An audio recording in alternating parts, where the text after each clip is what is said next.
Hello viewer, আসসালামু আলাইকুম। শীতের বিকাল, খুলনাতে আছি। খুবই সুন্দর প্রাকৃতিক সৌন্দর্য। একটা প্রাকৃতিক পরিবেশ বেছে নেওয়ার একটু কারণ আছে। আসলে কোনো জটিল বিষয়ে ব্যাখ্যা করতে গেলে প্রাকৃতিক পরিবেশটা ওর সাথে খুব সুন্দর একটা মানানসই হয়, বিশেষ করে যখন আমরা ফিলসফি বা স্পিরিচুয়াল নিয়ে কখনো কথা বলি, ধর্ম নিয়ে যখন কখনো কোনো কথা বলতে চাই। আজকে একটা বিশেষ একটা প্রশ্নের উত্তর দেওয়ার জন্য ক্যামেরা ধরেছি। মূল প্রশ্নটা হলো, একজন ডক্টর উনি গতকাল আমাকে হোয়াটসঅ্যাপে কোশ্চেন করেছেন যে দেখেন, আমরা মুসলমান, আমরা নামাজ কালাম পড়ি, রোজা, হজ, জাকাত, যেগুলো আমাদের ধর্মীয় আমাদের যে ফান্ডামেন্টাল যে আমাদের রুলসগুলো আছে, অনুশাসনগুলো আছে, আমরা সেগুলো করে থাকি। আমরা কোরআন শরীফ পড়ি, আমরা ৫ ওয়াক্ত নামাজ পড়ি, হজ আমাদের যদি তৌফিক আমরা হজ করি, জাকাত দিয়ে থাকি, রোজা রেখে থাকি, ইত্যাদি ইত্যাদি। তো এই হচ্ছে খুব সুন্দর একটা আমাদের ভালো জীবনযাপন পদ্ধতি। ওকে, ফাইন। তো এখানে আধ্যাত্মিকতার যোগসূত্রটা কোথায়, বা আমাদের কেন এখানে এডিশনালি আধ্যাত্মিকতার প্রয়োজন আছে, বা কেন আমরা এই আধ্যাত্মিকতা বলতে যে বিভিন্ন জায়গায় বলা হয় আধ্যাত্মিকতা, তারপরে সুফিইজম বা বলা হয় তরিকত, এইগুলার অ্যাকচুয়ালি মানে এখানে যোগসূত্রটা কি কতটুকু অ্যাপ্রোপ্রিয়েট, এই ব্যাপারে আপনি একটু ডিটেলস আমাকে একটা ভিডিও দিবেন। এই হচ্ছে তার গতকালকের বক্তব্য। তো আসলে আমি উনি আমার কাছে একটা কোশ্চেনের অ্যান্সার চেয়েছিলেন। আমি চিন্তা করলাম অ্যান্সারটা আমি ভিডিও আকারে প্রকাশ করলে সবার জন্য এটা ভালো কাজ হবে, যার জন্য আমি ভিডিও করলাম। উনিও দেখতে পেলেন এবং যারা আমার প্রিয় ভিউয়ার আছেন তারাও দেখতে পেলেন আর কি। তো যাই হোক, এখানে একটা বিষয় একটু বলে রাখা দরকার। সেটা হচ্ছে যে আপনারা কিন্তু সবাই এটা জানেন যে আমরা অনেক আগে থেকে এটা পড়েছি যে আপনার প্রতিটা কাজের মধ্যে একটা চূড়ান্ত একটা লক্ষ্য থাকে, প্রতিটা কাজের মধ্যে একটা চূড়ান্ত লক্ষ্য থাকে। আপনার এটা কিন্তু আমরা সবাই জানি, আমরা যারা এডুকেটেড তারা সবাই জানি যে প্রতিটা কাজের একটা ফাইনাল ডেস্টিনেশন থাকে। এখন আপনি যদি আপনার যে রিচুয়াল অ্যাক্টিভিটিস, যেটাকে আমরা ধর্মীয় কাজ বলে থাকি, যদি আপনি ধর্মীয় কাজটাকে আলাদা করেন আর স্পিরিচুয়ালকে আলাদা করেন, তাহলে দুইটা বডি হয়ে গেল। এই হচ্ছে বিষয়টা, যে দুইটা বডি কি আসলে এক, নাকি একটা আরেকটার সাথে রিলেটেড। প্রশ্ন কিন্তু এটা, নাকি যে কোনো একটাকে ফলো করলে হবে। এখানে একটা বিষয় আমি বলে নিই আর কি, যে চূড়ান্ত যে লক্ষ্যটা, ধর্মের চূড়ান্ত লক্ষ্যটা, পৃথিবীতে যতগুলো গৃহীত ধর্ম আছে, প্রত্যেকটি ধর্মের একটা চূড়ান্ত লক্ষ্য থাকে। তো প্রতিটি ধর্মের একটা চূড়ান্ত লক্ষ্য হচ্ছে কি জানেন? আধ্যাত্মিকতা। আপনি খ্রিস্টান ধর্ম বলেন, যারা সহিভাবে খ্রিস্টান ধর্ম অনুসরণ করেন তাদেরও কিন্তু চূড়ান্ত লক্ষ্য আধ্যাত্মিকতা। ইসলাম ধর্মেরও কিন্তু চূড়ান্ত লক্ষ্য আধ্যাত্মিকতা। এখন এই যে ধর্মীয় বিষয়গুলোর আমরা মুসলমান, আমরা নামাজ পড়ি, হজ করি, ইত্যাদি করি। আমাদের এই কাজগুলোর একটা ফাইনাল ডেস্টিনেশন আছে, আর এই ফাইনাল ডেস্টিনেশনটা হচ্ছে কি, এই কাজগুলো আমাদেরকে আধ্যাত্মিকতার দিকে নিয়ে যাবে এবং আমরা আধ্যাত্মিকতার একটা স্বাদ পাবো। এখন যদি আমি আমার এই ধর্মীয় অনুশাসনের মধ্য দিয়ে যদি আধ্যাত্মিকতাকে না বুঝি বা আধ্যাত্মিকতার স্বাদ না পাই, তাহলে মনে করতে হবে আমার বোঝার সমস্যা, বা আমার আমলে ঘাটতি আছে, বা আমি মূল লক্ষ্য থেকে দূরে আছি। এটা কিন্তু মনে করতে হবে। আধ্যাত্মিকতা হচ্ছে ধর্মের প্রাণ। যার মধ্যে যত আধ্যাত্মিকতা আছে তার জন্য ধর্মটা তত সহজ হয়। আরেকটা বিষয় মনে রাখবেন, আধ্যাত্মিকতা হচ্ছে ধর্মের একদম একটা কোর, একদম মূল, একদম জিস্ট, বা ধর্মের একটা সামারি। তার মানে আধ্যাত্মিকতার ধর্মের চূড়ান্ত বিষয়টা হচ্ছে আধ্যাত্মিকতা। আধ্যাত্মিকতা হচ্ছে মূল। ধর্ম পরিপালন করে আপনি চূড়ান্তভাবে আধ্যাত্মিকতায় পৌঁছাবেন। তার মানে আধ্যাত্মিকতার জন্য ধর্ম, এইটাকে আপনার বুঝতে হবে। আধ্যাত্মিকতার জন্য কিন্তু ধর্ম, এইটা কিন্তু আপনার বুঝতে হবে। তার মানে আমরা যারা ধর্মীয় অনুশাসন মেনে চলি, আমাদের চূড়ান্ত লক্ষ্য হচ্ছে আধ্যাত্মিকতা পৌঁছানো। এখন একটা উদাহরণ দেওয়ার চেষ্টা করি, আপনারা খেয়াল করে শুনেন। যেমন ধরেন, আপনার মধ্যে যদি আধ্যাত্মিকতা বেশি থাকে যে আমি আল্লাহকে অনেক ভালোবাসি, আপনার পক্ষে কখনোই আপনি আল্লাহ পাকের আদেশ নিষেধকে ভায়োলেট করতে পারবেন না, কারণ আপনি আল্লাহ পাককে ভালোবাসেন। এই যে আল্লাহ পাকের যে ভালোবাসা, তাকে যে মন দিয়ে ভালোবাসা, এটা হচ্ছে আধ্যাত্মিকতা। এটা যার মধ্যে যত থাকবে তার জন্যই এই কোরআন এবং হাদিস মোতাবেক জীবনযাপন করা তত সহজ হবে। আর যার মধ্যে আধ্যাত্মিকতা নেই, তার পক্ষে এইভাবে জীবনযাপন করা অনেক কঠিন। দেখেন, আধ্যাত্মিকতা কিন্তু সবসময় জোর দিয়ে থাকে আত্মশুদ্ধির উপরে। তার মানে আমাদের মনের মধ্যে যে বিভিন্ন রিপু আছে, এই রিপুগুলো সবাই আপনারা জানেন। লোভ, হিংসা, অহংকার, কাম বাসনা ইত্যাদি ইত্যাদি যে রিপুগুলো আছে, এই রিপুগুলো কিন্তু আমাদেরকে মারাত্মকভাবে ধর্মীয় পথে বাধাগ্রস্ত করে থাকে। আধ্যাত্মিকতা এই রিপুগুলোকে ধ্বংস করে দেয় বা ধ্বংস করার আপনার টেকনিকটা আপনাকে বোঝায়। আর এই যখন আপনি রিপুগুলো ধ্বংস করবেন, তখন আপনি আধ্যাত্মিকতার স্বাদটা পাবেন। আধ্যাত্মিকতা ধর্মীয় অনুশাসনকে অস্বীকার করে না, কিন্তু ধর্মীয় অনুশাসনের চাইতে তারা আত্মশুদ্ধিকে সবচাইতে বেশি প্রাধান্য দিয়ে থাকে। অন দ্য আদার হ্যান্ড, আমরা যারা নামাজ কালাম পড়ি, পাঁচ ওয়াক্ত নামাজ পড়ি বা আধ্যাত্মিকতা থেকে আমরা যারা দূরে, আমাদের লক্ষ্য থাকে কি ধর্মীয় অনুশাসনগুলো মেনে চলা। কিন্তু আমরা অনেক সময় অজ্ঞতাবশত সাবকনসিয়াসলি আমরা কিন্তু আত্মশুদ্ধির দিকে নজর দেই না, বিধায় ধর্মের যে চূড়ান্ত উদ্দেশ্য সেখানে আমরা পৌঁছাতে ব্যর্থ হই। অথচ জীবন থেকে 40-50 বছর কেটে যাচ্ছে, তারপরে কিন্তু আমরা কোনো আল্লাহ পাকের নৈকট্য লাভ করছি না, আমাদের মধ্যে কোনো স্পিরিচুয়াল ডেভেলপমেন্ট হচ্ছে না। তার মূল কারণ এটাই, আধ্যাত্মিকতা যেমন আমাদেরকে আত্মশুদ্ধির দিকে কড়াকড়ি নজর দেয়, আর আমরা যারা ধর্মকে অনুসরণ করি, আমরা এই আত্মশুদ্ধির দিকে নজর না দিয়ে আমরা রিচুয়াল অ্যাক্টিভিটিস, যে আমাদের দৈনন্দিন যে শরীয়তের কাজ, হ্যাঁ, বা কার্যকলাপ, এইগুলোর দিকে বেশি গুরুত্ব দিয়ে থাকি। তার মানে এখানে ফোকাসিং পয়েন্টে ডিফারেন্স আছে। না, প্রচলিত শরীয়ত মোতাবেক আমরা যারা জীবনযাপন করি সবার একটা ফোকাস থাকে সওয়াব। এটা করলে এই বেশি সওয়াব পাওয়া যাবে, এটা করলে বেশি সওয়াব পাওয়া যাবে, এটা করলে অনেক নেকি পাওয়া যাবে, ইত্যাদি ইত্যাদি। আর আধ্যাত্মিকতা যারা অনুসারী, তারা এই ধরনের এই এক্সট্রা নফল ইবাদতের চাইতে তারা বেশি গুরুত্ব দিয়ে থাকে যে আপনি নফল ইবাদত কমিয়ে দেন, তাতে প্রবলেম নেই, কিন্তু আপনার আত্মশুদ্ধি আপনি গুরুত্ব দেন। আপনার মধ্যে দুনিয়ার লোভ আছে কিনা, আপনার প্রতি টাকার লোভ আছে কিনা, আপনার সম্পদের লোভ আছে কিনা, আপনার মধ্যে রাগ আছে কিনা, আপনার মধ্যে জেদ আছে কিনা, এই যে রিপুগুলো, এইগুলো যদি থাকে আপনি এগুলোকে ডিলিট করার চেষ্টা করেন। এটা হচ্ছে আধ্যাত্মিকতা আমাদেরকে শিক্ষা দিয়ে থাকে। আধ্যাত্মিকতার ভাষ্য হচ্ছে, মানুষ যতক্ষণ না পর্যন্ত আত্মশুদ্ধি অর্জন করবে ততক্ষণ পর্যন্ত সে স্রষ্টার নৈকট্য অর্জন করতে পারবে না, এবং এ মতাবস্থায় সে যদি মারা যায় তাকে মারাত্মক শাস্তির সম্মুখীন হতে হবে। কারণ সে আত্মশুদ্ধি করে দুনিয়া থেকে সে বিদায় নেয়নি, তাকে আত্মশুদ্ধির মধ্য দিয়েই তাকে জীবনযাপন করতে হবে এবং মৃত্যুর আগ পর্যন্ত তাকে আমরণ চেষ্টা করতে হবে এই আত্মশুদ্ধি অর্জন করার জন্য। মজার বিষয়, যারা আমরা শরীয়তকে অনুসরণ করি, যেমন শরীয়তের অনেক আদেশ নিষেধ আছে, হ্যাঁ, আমরা কিন্তু সেগুলো অ্যাপ্লাই করে থাকি। আসলে এইগুলোরও লক্ষ্য হচ্ছে কিন্তু আত্মশুদ্ধি অর্জন করা। যেমন পবিত্র কোরআন শরীফে, হাদিস শরীফে কিন্তু আমরা অনেক নিষেধাজ্ঞা পেয়ে থাকি, এই কাজ করা যাবে না, এই কাজ করা যাবে না, এই কাজ করা যাবে না। আসলে এইগুলোকে যদি আপনি টোটালি, এগুলোর যদি রহস্য জানেন, এগুলো যদি বিষয়বস্তু বুঝে আপনি যদি একসাথে করেন, সামারিটা কী হবে জানেন? ওই একই আপনাকে আত্মশুদ্ধির দিকে নিয়ে যাচ্ছে। বিধায় দুটোটাই কিন্তু আধ্যাত্মিকতায় যারা চলেন তারাও আত্মশুদ্ধি করছেন, আর যারা শরীয়তপন্থী তারাও কিন্তু আত্মশুদ্ধি করছেন।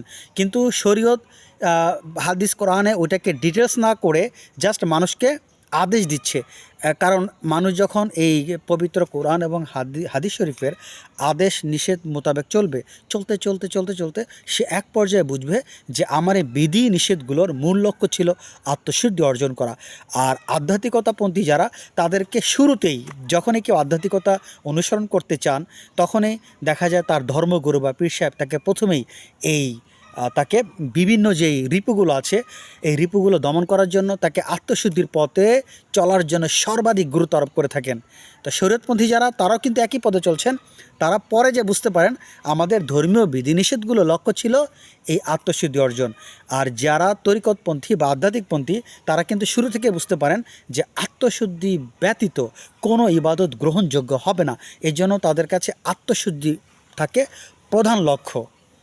আধ্যাত্মিকপন্থীরা অনেক সময় আত্মশুদ্ধির টেকনিক অ্যাপ্লাই করে এবং তারা আত্মশুদ্ধির জন্য বিভিন্ন পন্থা অবলম্বন করে।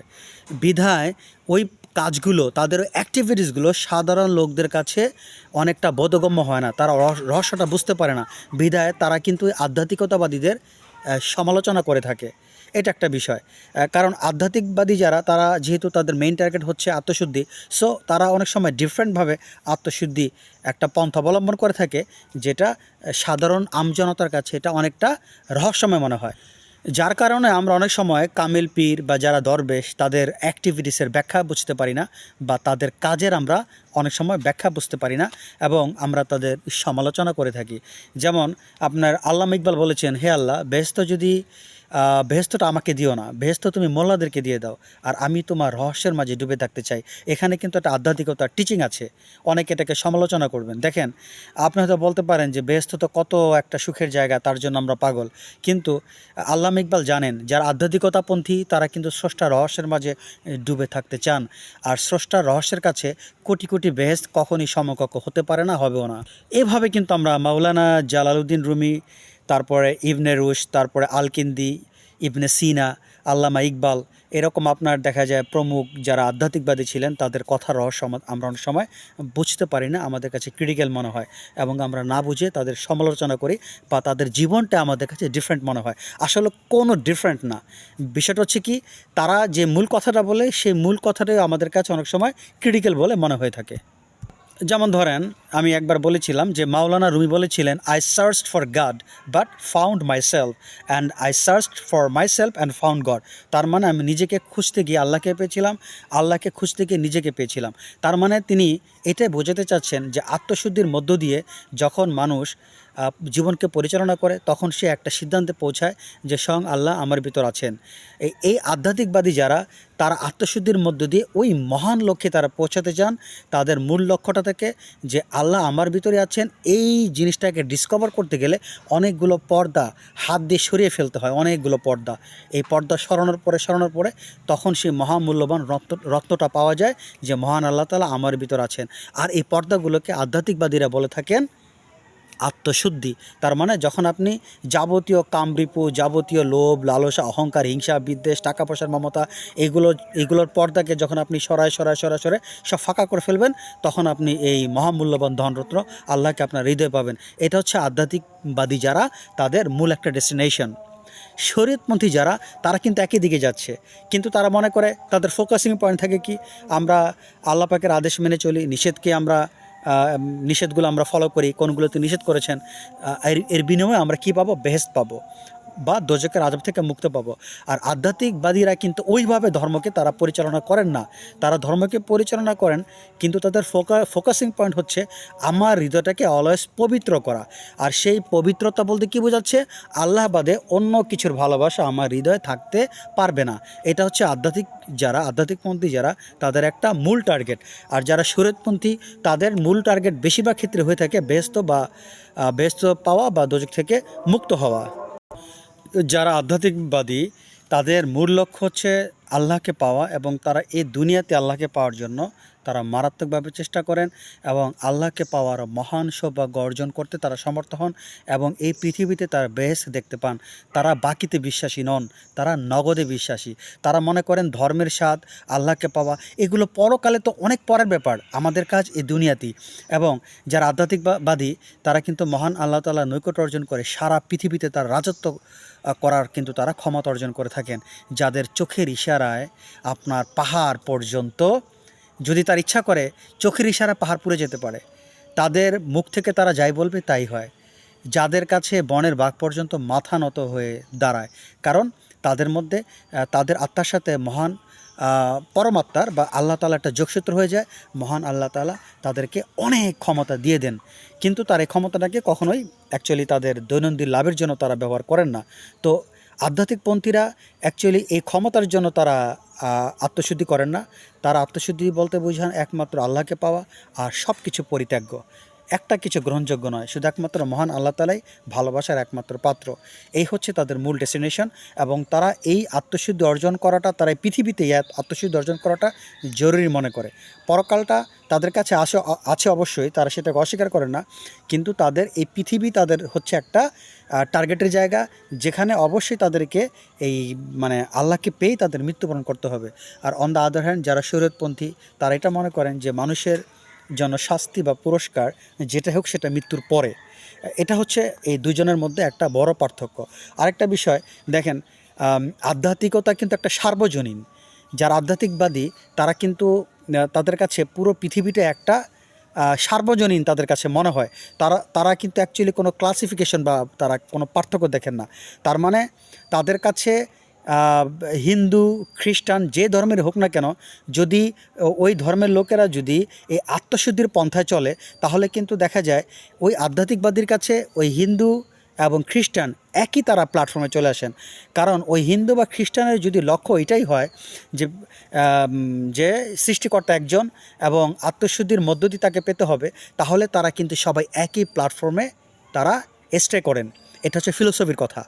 তার মানে দর্শন শাস্ত্রের অ্যাঙ্গেল থেকে যদি আপনি আধ্যাত্মিকতা ব্যাখ্যা করেন, দর্শন শাস্ত্রের দিক থেকে আধ্যাত্মিকতার ব্যাখ্যা হচ্ছে যারা আধ্যাত্মিকপন্থী তাদের কোনো ধর্ম থাকে না। কারণ যারা আধ্যাত্মিকপন্থী তাদের সবার একটা উদ্দেশ্য থাকে, সেটা হচ্ছে যে আত্মশুদ্ধির মধ্য দিয়ে মহান আল্লাহ তাআলার নৈকট্য অর্জন করা। এই জন্য ফিলোসফিতে কিন্তু আধ্যাত্মিকতা গ্রহণযোগ্য। আধ্যাত্মিকতার এই সফটনেসের জন্য এবং এই বিশালতার জন্য, এই বিশাল মনোভাবের জন্য, যে আধ্যাত্মিকতা পার্টিকুলার কোনো ধর্মকে বোঝায় না, আধ্যাত্মিকতা হচ্ছে একটা আত্মশুদ্ধি, তাদের এই মর্মকথার জন্য এই আধ্যাত্মিকতা দর্শন শাস্ত্রে বা ফিলোসফিতে একটা বিশাল জায়গা দখল করে আছে। কারণ আধ্যাত্মিকতার হচ্ছে রিসার্চের জায়গা।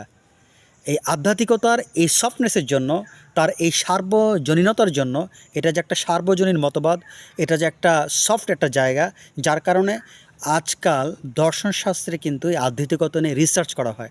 কিন্তু পৃথিবীতে যে কোনো ধর্মের যারা রিচুয়াল অ্যাক্টিভিটিস নিয়ে কখনোই কিন্তু আপনার ফিলোসফিতে এটার কোনো স্থান পায়নি। যেমন আমরা হিন্দু ধর্মে দেখা যায় হিন্দুরা যে অনেক কাজকাম করে থাকে, ধর্মীয় বিধিনিষেধ। আমাদের ইসলাম ধর্মেরও যে ধর্মীয় বিধিনিষেধ, খ্রিস্টান ধর্মের ধর্মীয় বিধিনিষেধ, এই বিষয়গুলো কিন্তু ফিলোসফি কখনো আলোচনা করে না। কিন্তু এই যে ধর্মগুলোর যে মূল জিস্ট, আধ্যাত্মিকতা, আত্মশুদ্ধি, সেটা কিন্তু ফিলোসফিতে জায়গা করে নিয়েছে। তার মানে আমি এটাই বোঝাচ্ছি যে আধ্যাত্মিকতা কত একটা মহামূল্যবান বিষয়, যেটা কোনো যেটা কোনো দেশের মধ্যে আবদ্ধ নয়, যেটা কোনো ধর্মের মধ্যে আবদ্ধ নয়, যেটা বর্ডারকে ক্রস করে গিয়েছে, ধর্মকে ক্রসকে সব জায়গায় ছড়িয়ে পড়েছে। এবং এটা হচ্ছে একটা একটা এমন একটা প্ল্যাটফর্ম যেখানে সবাই একই একটা মনোভাব নিয়ে অবস্থান করে। আপনারা জানেন যে বিখ্যাত সুফি সাধক মাওলানা জালালউদ্দিন রুমি রহমতুল্লাহ আলাইহির কবিতায়, আধ্যাত্মিকতাপূর্ণ কবিতাগুলো, মাসনাবি শরীফ সহ তার যে আধ্যাত্মিক কবিতাগুলো আছে, সেই কবিতাগুলো আমেরিকার মতো জায়গাতে মানে বেস্ট সেলার হিসেবে তার এই কবিতাগুলো বিক্রি হয়েছে। এবং বিভিন্ন ইউনিভার্সিটিতে পর্যন্ত খ্রিস্টান টিচাররা পর্যন্ত তার এই কবিতাগুলো ব্যাখ্যা করেন, যে ব্যাখ্যার মধ্যে কোনো কোরআন হাদিস বা কোনো ধর্মের কথা বলা হয় না, যেটা হচ্ছে সেকুলার ভিউ থেকে একটা আলাদা ফিল্ড থেকে আলোচনা করা হয়। পৃথিবীর যে কোনো ধর্মের মানুষ, সে আপনার চোখ বড় করে, মুখকে হা করে অবাক হয়ে তার ব্যাখ্যা শুনতে চায়, সে শোনার জন্য পাগল হয়ে যায়। কারণ এই যে মাওলানা জালালউদ্দিন রুমি, উনি বিশ্ববিখ্যাত হয়েছেন কেন? উনি কিন্তু সবসময় আধ্যাত্মিকতার কথা বলেছেন। আধ্যাত্মিকতা কী, যার কারণে তিনি কিন্তু ইউরোপ আমেরিকাতে বিখ্যাত হয়েছেন। তার মানে আধ্যাত্মিকতা মতবাদ দর্শনশাস্ত্র স্বীকার করে, এবং এটা একটা খুব একটা ইন্টারেস্টিং জায়গা। কিন্তু রিচুয়াল অ্যাক্টিভিটিস যেটা, এটা কিন্তু ফিলোসফির কোনো ডিসকাশন একটা ফিল্ড নয়। তাহলে আপনারা বুঝতে পেরেছেন যে আধ্যাত্মিকতার মূল্য কতটুকু বেশি। আরেকটা বিষয় আপনাদেরকে বলে রাখি, আধ্যাত্মিকতার মধ্যে কোনো গোঁড়ামি নেই। আধ্যাত্মিকতার মধ্যে কোনো গোঁড়ামি নেই বিধায় পৃথিবীর কেউ আধ্যাত্মিকতা নিয়ে সমালোচনা করে না। কিন্তু ধর্মের রিচুয়াল অ্যাক্টিভিটিস নিয়ে বিভিন্ন মানুষ বিভিন্ন সমালোচনা করে থাকে। হিন্দু ধর্মের লোকজনও কিন্তু হিন্দু ধর্মের যে তাদের রিচুয়াল অ্যাক্টিভিটিস আছে, তারা কুসংস্কারাপন্ন সমালোচনা করে থাকে। আমাদের ইসলাম ধর্ম যারা শরীয়তপন্থী, তাদেরকে নিয়ে অনেক সময় অনেক মানুষ সমালোচনা করে থাকে। বিভিন্ন জ্ঞানীগুণী ব্যক্তি অনেক সময় এটাকে সমালোচনা করে থাকে, বলে রক্ষণশীল, এই ধরনের তারা কিন্তু মন্তব্য করে। কিন্তু পৃথিবীতে আপনি কাউকে পাবেন না যারা আধ্যাত্মিকতার সমালোচনা করেছেন। কারণ আধ্যাত্মিকতা এমন একটা সার্বজনীন মতবাদ যেটা সবার কাছে গ্রহণযোগ্য মনে হয় এবং সবাইয়ের কাছে খুবই কাবু হয়ে যায়। আধ্যাত্মিকতা হচ্ছে সাধারণত যারা খুব ওয়াইজ নলেজেবল পারসন, যারা থিওরিটিক্যাল জানতে চায়, তার থেকে উচ্চায় ইন্টারেস্টিং, তাদের জন্য আধ্যাত্মিকতা খুবই একটা মজার ফিল। এবং তারা এটাকে কামড় দিয়ে ধরে রাখে যে হ্যাঁ, এই প্রক্রিয়া আল্লাহকে খুবই সহজে এবং খুব দ্রুত পাওয়া যায়। দেখেন, আমাদের মহানবী সাল্লাল্লাহু আলাইহি সাল্লাম আসার হাজার হাজার বছর আগেও কিন্তু আধ্যাত্মিকতা ছিল। আমি একটা উদাহরণ বলতে পারি। আধ্যাত্মিকতার মূল সূত্র কি? আমি আগে বলেছি যে আল্লাহকে পাওয়া বা নিজের মধ্যে আল্লাহকে আবিষ্কার করা। এই মহান বাণীটা কিন্তু সক্রেটিস কয়েক হাজার বছর আগে দিয়েছিলেন। আমাদের মহানবী সাল্লাল্লাহু সাল্লাম আসার কিন্তু শত শত বছর আগে এই সক্রেটিসের মুখ থেকে বেরোছিল যে নিজেকে জানো। তাহলে এই জিনিসগুলো হচ্ছে আধ্যাত্মিকতা, যেটা ফিলসফি স্বীকার করে এবং ফিলসফি এটা নিয়ে কাজ করতে মজা পায়।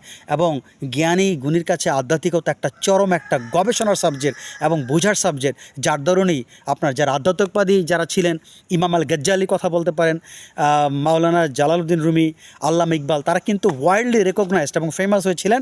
তাদের মধ্যে ফিলসফি ছিল কি আধ্যাত্মিকতা, এই জন্য তারা কিন্তু ফেমাস হয়েছিলেন। যাই হোক, এখন যদি আমি সামারি করে কথাটা বলি, যারা শরীয়তকে অনুসরণ করেন তারাও যদি এই চিন্তা ভাবনা থাকে যে আমাদের আত্মশুদ্ধি মেন, আত্মশুদ্ধির মধ্য দিয়ে আমাদের উদ্দেশ্য হচ্ছে মহান আল্লাহ তাআলার নিকট অর্জন করা, তাহলে কিন্তু তারাও আধ্যাত্মিকবাদী। আর যারা আধ্যাত্মিকবাদী আছেন তারা তো বিষয়টা জানেনই যে আমাদের আত্মশুদ্ধি অর্জন করে এই ঋতুটাকে পবিত্র করা, এখানে শুধু আল্লাহ থাকবেন আর কেউ নয়। আর যারা শরীয়তপন্থী তারা যদি এইটুকু জাস্ট একটু মডিফাই করে ফেলেন যে আমরা যে নামাজ কালাম পড়ছি বা রিচুয়াল অ্যাক্টিভিটিস করছি, আমাদের লক্ষ্য হচ্ছে এই জাগতিক যত চাওয়া পাওয়া কামনা বাসনা সব থেকে হৃদয়কে পরিচ্ছন্ন করা। কোনো লোভ থাকতে পারবে না, অহংকার থাকতে পারবে না, হিংসা থাকতে পারবে না, জগতের কোনো কামনা বাসনা থাকতে পারবে না। আমরা শুধু মহান আল্লাহকে চাই, মহান আল্লাহকে খুশি করার জন্য মসজিদে যাই, রোজা রাখি। এইভাবে যদি তারা বেহেশত বা দোজকের ভিউ থেকে তারা যদি সরে আসেন এবং তাদের যদি মূল টার্গেট থাকে যে আমরা আল্লাহকে পেতে চাই, তাহলে কিন্তু তারা ওই মুহূর্তে আধ্যাত্মিকবাদী। যেমন আপনারা প্রখ্যাত সুফি সাধক আপনারা নাম শুনেছেন রাবে আল বসরি, উনি কিন্তু একটা কথা বলেছিলেন যে হে আল্লাহ, যদি বেহেশত পাবার জন্য আমি আপনার ইবাদত করি তো বেহেশত থেকে আপনি আমাকে পরিচিত করবেন, যদি দোজকের আপনার ইবাদত করি সেই দোজকে আমাকে নিক্ষেপ করবেন, কিন্তু যদি আপনাকে পাবার জন্য ইবাদত করি তাহলে আপনি আপনার ভালোবাসা থেকে আমাকে বঞ্চিত করবেন না। এটা হচ্ছে আধ্যাত্মিকতার একটা চরম সোপান। তো যাই হোক, আশা করি ভিউয়ার এই ভিডিও থেকে বুঝতে পেরেছেন। আজ এ পর্যন্ত, সবাই ভালো থাকেন, আল্লাহ হাফেজ।